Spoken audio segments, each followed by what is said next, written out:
ദുൽഖറിനെ പോലുള്ളവരല്ലാതെ ഒരു നായികയ്ക്ക് വേണ്ടി ഇത്രയും പണം ആര് ചെലവാക്കും? അനുപമ പരമേശ്വരൻ. നായിക പ്രാധാന്യമുള്ള കഥകൾ പ്രേക്ഷകർ സ്വീകരിക്കുന്ന കാലമാണെങ്കിലും ഇത്തരത്തിലുള്ള സിനിമകൾക്ക് ആവശ്യമായ സാമ്പത്തിക പിന്തുണ ലഭിക്കാറില്ല.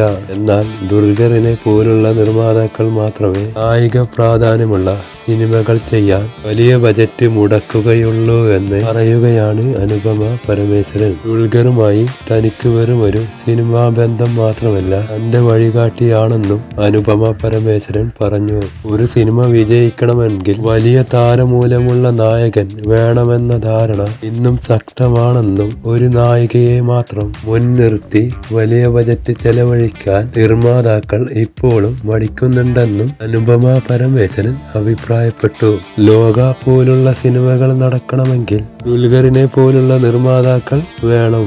ഒരു സ്ത്രീ കേന്ദ്ര കഥാപാത്രമായി എത്തുന്ന സിനിമയെ ആ കഥാപാത്രത്തെ വിശ്വസിച്ച് പണം മുടക്കാൻ സിനിമ പാഷനായി കൊണ്ടു നടക്കുന്ന ഒരു വ്യക്തിക്ക് മാത്രമേ സാധിക്കുകയുള്ളൂ. വളരെയധികം ധൈര്യവും വേണം. അത് ദുൽഖറിനെ പോലുള്ളവർക്ക് സാധിക്കൂ. അല്ലെങ്കിൽ ആദ്യം പാഷൻ പിന്നെ ലാഭം എന്ന് ചിന്തിക്കുന്നവരായിരിക്കണം. അല്ലാതെ ഒരു നായികക്ക് വേണ്ടി ഇത്രയും പണം ആര് ചെലവാക്കും? നടിമാരെ തരം താഴ്ത്താൻ പറയുന്നതല്ല. ഇത്തരം അനുഭവങ്ങൾ തനിക്കുണ്ടായിട്ടുണ്ടെന്നും അനുപമ പരമേശ്വരൻ കൂട്ടിച്ചേർത്തു. സിനിമയിലെ ജയപരാജയങ്ങൾ പലപ്പോഴും താരങ്ങളുടെ സ്റ്റാർ വാല്യൂവിലാണ് അളക്കപ്പെടുന്നതെന്നും അതിനിടയിൽ ശക്തമായ സ്ത്രീ കഥാപാത്രങ്ങൾ പലപ്പോഴും പിന്നിലാകുന്നുവെന്നും അനുപമ പരമേശ്വരൻ വ്യക്തമാക്കി.